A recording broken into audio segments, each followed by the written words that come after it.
In one of the sessions of my Swadharma course, Vikram remarked, I pray that I walk the path of Dharma like Sri Rama despite all his difficulties, that I have the Shakti and Bhakti of Hanuman, that I serve in my job like Bharata, that I have the loyalty and love for my brother like Lakshmana, that I can be a spiritual warrior like Arjuna, and at the same time have the wisdom of Bhagavan Sri Krishna. Whenever I'm down and out, I think about any or all of my heroes. I think about what they would do in my situation. I imagine how they would advise me. Sure enough, a lot of answers emerge. Inspired, the other participants enriched the discussion by adding who their role model was and the quality that the person or devata stood for. Much before we discover Bhagavan through the many stories, prayers, and stotrams embedded in our way of life, or even our gurus, we find and look up to our role models. A role model is someone whose behavior, accomplishments, or character serve as an example to you, and as a result, that person holds a significant place in our lives. From devatas to iconic figures in history, to our gurus, to our mentors, to our everyday heroes in our communities, role models come in various forms, each offering unique insights and lessons that shape our journey towards personal growth. Whether we are consciously aware of it or not, we are constantly influenced by those we admire, aspire to be like, or seek guidance from. So, how do role models shape our growth? 1. Role models provide inspiration and encourage aspiration. Role models inspire us and show us what is possible through their achievements and actions. In the 1950s, after walking a distance of 170 kilometers from Rishikesh to Uttarkashi in the Himalayas, Swami Chinmayananda was turned away by Tapovan Maharaj, a Vedanta teacher, as he did not have a reference letter. Swamiji could have been angry and could have walked away, but his mumuksha desire for moksha with a guru was so intense that he did not bat an eyelid. He promptly walked back the entire distance, got a letter from Swami Shivananji, and walked again to Uttarkashi from Rishikesh. When Swamiji handed over the letter to Tapovan Maharaj, he did not even glance at it. Clearly, Tapovanji was testing the mettle of his new disciple. How intense was his desire to learn?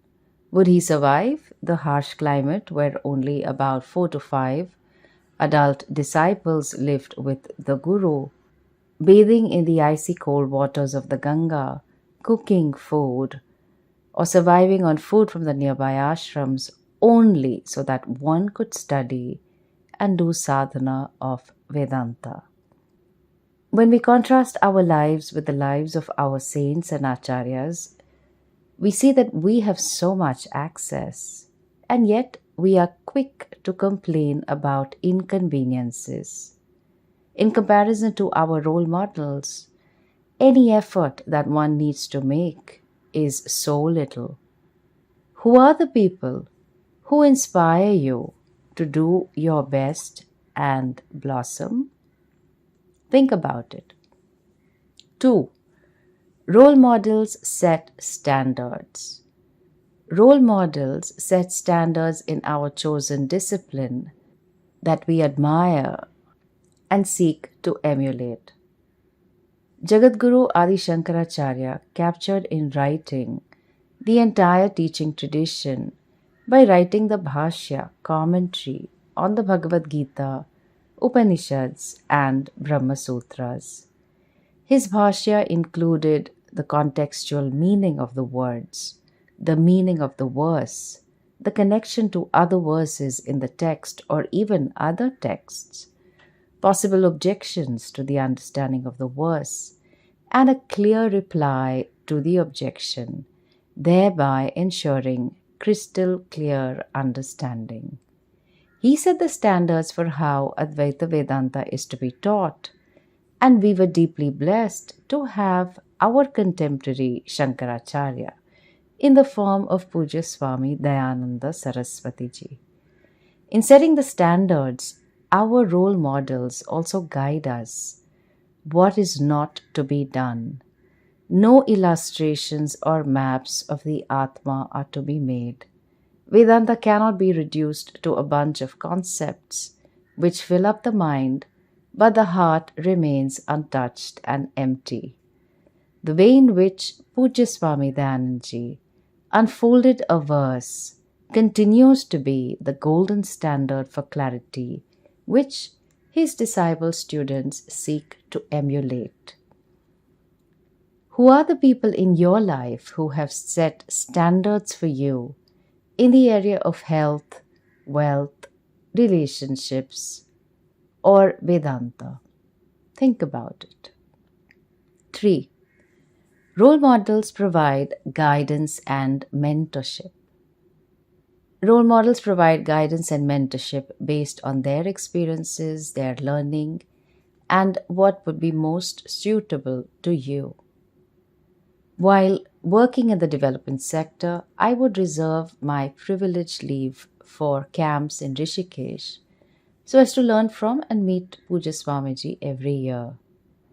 Very often, I would experience an existential crisis of sorts of whether I should continue doing the work of touching the lives of thousands of street children or quit my career and take to Vedanta full time. I would discuss this often with Swami Brahmaprajnananda, and he would advise me to continue with the career, offering me perspective and supporting me with my decision-making processes. Every year in Rishikesh, Puja Swamiji would inquire about my work and often say, "Your seva is very dear to my heart. Keep doing it. You are studying Vedanta anyway.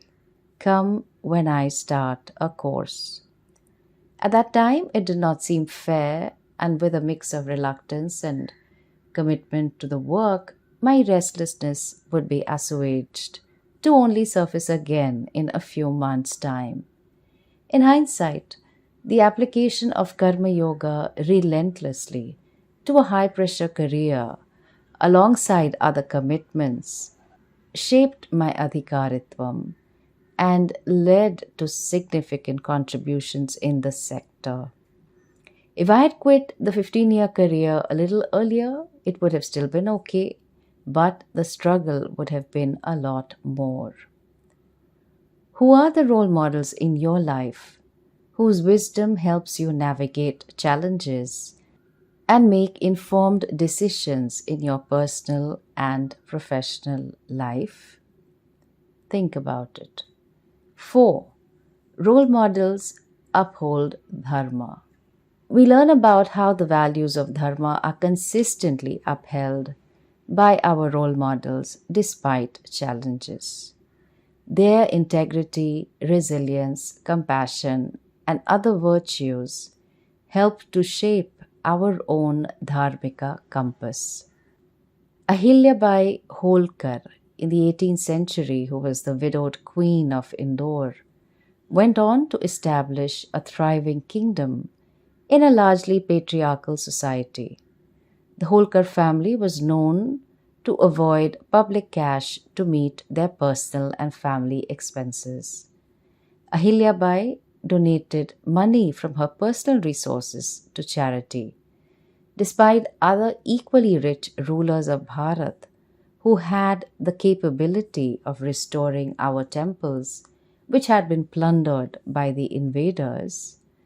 Ahilyabai Holkar revived and restored many of our sacred kshetras, such as Kashi, Mathura, Gaya, Somnath, Dwarka, Puri, and others. From wanting to jump into the funeral pyre after the death of her husband, to gathering herself with the support of her father-in-law, fighting the British forces and using the wealth she had to build our civilizational wealth. What bravery, what integrity, what a commitment to Sanatana Dharma. In fact, if one has visited Kashi Vishwanatha temple, it is said that the Shivalinga, which was placed in the center of the Garbhagriha, Sanctum Sanctorum, shifted a little bit to the side, closer to where Ahilyabai Holkar would often sit in meditation. Such was her bhakti that she drew Bhagavan closer to her. In recent times, sports people like Roger Federer, Virat Kohli, and others have become role models for hard work, determination, commitment to excellence, which are all aspects of Dharma. Perhaps your own parents or grandparents are role models of Dharma who had to brave many odds to raise a family in a new city and a new culture, embodying duty to Dharma and resilience. Who are your role models who embody different aspects of Dharma? Fearlessness, compassion, fortitude, accommodation, and so on. Think about it. Role models expand our perspectives. Exposure to diverse role models with different backgrounds, experiences, and viewpoints broadens our perspectives. When I look back at when the desire to become a monk took root in this lifetime, I am reminded of Sister Clemmy, an unconscious role model. She was one of the nuns in our school who would teach us in the 3rd standard.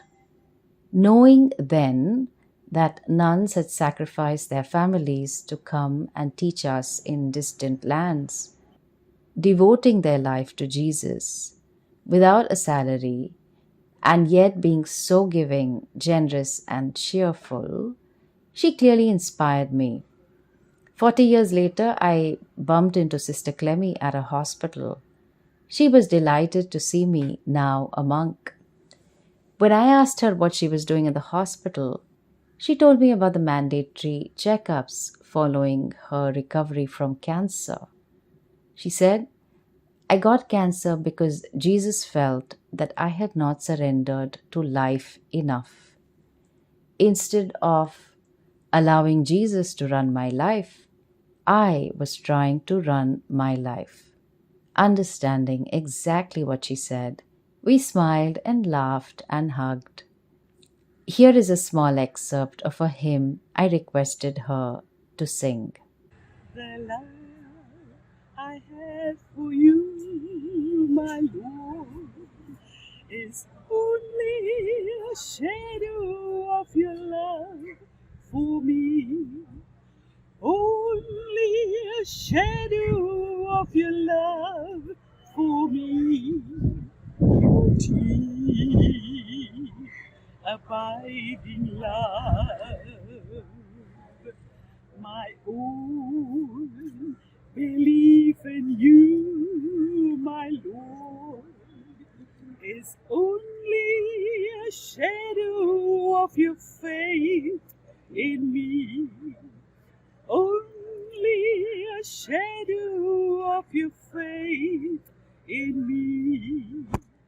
Your deep and lasting faith. Although Sister Clemmy is from a different religion, what she shared about surrender in her own way is a universal lesson and teaching about surrender. It made me reflect on the times when I have resisted surrender. Role models from different backgrounds help us appreciate the richness of human diversity, and foster accommodation of others. Who are your role models who have different backgrounds from yours and have expanded your perspectives? Think about it. 6. Role models build our confidence and self-efficacy. We often say, if he or she or they could do it, so can I. Role models demonstrate that success is attainable regardless of our background or circumstances, encouraging us to believe in our own capabilities. And 7, role models drive social change. Role models can be catalysts for social change by challenging societal norms and advocating for justice and equality. So many of the freedom fighters for India's independence, Subhash Chandra Bose, Mahatma Gandhi, Sardar Vallabhbhai Patel, Veer Savarkar, Lokmanya Tilak, and other unsung heroes made many personal sacrifices to lead social change, inspiring generations to follow after them, and even now. They inspired the generations to question the status quo and strive for a better world, encouraging activism and community involvement. Who are those role models who have inspired you to contribute to social change or even build your confidence? Think about it. How wonderful it is that every time you are in need of that extra dose of inspiration, or you want to set some standards, or you are looking for guidance, or you want an expanded perspective, or you want to align with Dharma, you can look up and towards your role models. Perhaps we can pause and think of all the role models of our lives so far. We can add to our army of support by consciously choosing our role models today, which is a deeply personal process. It involves identifying someone dead or alive whose qualities, achievements, or actions resonate with us on a profound level, inspiring us to strive for similar greatness or guiding us through life's challenges. It is entirely possible that one may admire a person for a particular quality and strive for that, but not admire other qualities. In recent times, Steve Jobs was admired for his creativity and innovation and continues to inspire many, but he was not seen as great at people management. The process of selecting a role model extends beyond mere admiration. It requires discernment, introspection, and not blind emulation to ensure that the individual aligns with our values and aspirations. The Stoic philosopher Seneca urges people to choose a role model or exemplar to provide a standard to live by. He said, "The mind should have someone whom it can respect, someone whose authority might make even its inner shrine more hallowed. Happy is he who can so respect a man that the very memory of that man can calm and direct him. He who can thus respect another will quickly be respected himself. Choose someone whose life and speech pleases you and who displays outwardly the same character he has. Present him to yourself always as your guardian or exemplar. There is a need, I insist, for someone against whom to measure our way of life. Unless you have a ruler, you cannot straighten what is crooked." In the Gita, Bhagavan Krishna reminds Arjuna about his duty to fight by citing the example of Janaka, a successful king who also had self-knowledge. King Janaka and others like him were involved in managing a kingdom and hence a variety of karma, kartavya karma, to be done karma. As wise men who had gained moksha, they were not renunciates and had no intention to do the same as their prarabdha had brought them to a unique situation of leadership. They were clear that performing karma was not against moksha, even though being a limited means, it could not produce moksha. Arjuna was an accomplished warrior, the best archer in those times, and the way he would conduct himself would set the standard for all who admired him eventually, pointing to how people in positions of power become role models for others. Yadyadacharati shreshtaha tattaddevetaro janaha sayat pramanam kurute lokastadanuvartate. Whatsoever an important person does, that alone the other people do. Whatever that person sets as proper, the world of people follow that. Shreshtaha is the one who is considered to be important by other members of the society, a leader to be reckoned with. Yadyad acharati, whatever that person does in terms of how one lives, how one acts, and reacts to the variety of situations encountered in day-to-day life, others looking for guidance follow them. People are always looking for role models, consciously or unconsciously. Whatever that person looks upon as the standard is what they follow. Here the word pramana is not a means of knowledge, but the measure of what is right and what is wrong. This verse is a reminder that our lives are never ours alone. Since we are in positions of power and leadership in our homes, groups, and offices, may we pay attention to what we do and may we use our power well to lead change. On a lighter note, the mother yelled at the daughter, "You are such a rebel. Do you always have to oppose what I say?" And the daughter quietly smiled and said, "I am just following in your footsteps as your obedient daughter." Our children, families, colleagues, team members, and the society at large are watching us consciously or unconsciously and emulating us. No one aspires to be a role model, and yet the exemplary way in which we lead our lives results in some of us being seen as role models to others. Seneca adds, "Happy is he who can improve others, not just when he is in their presence, but even when he is in their thoughts."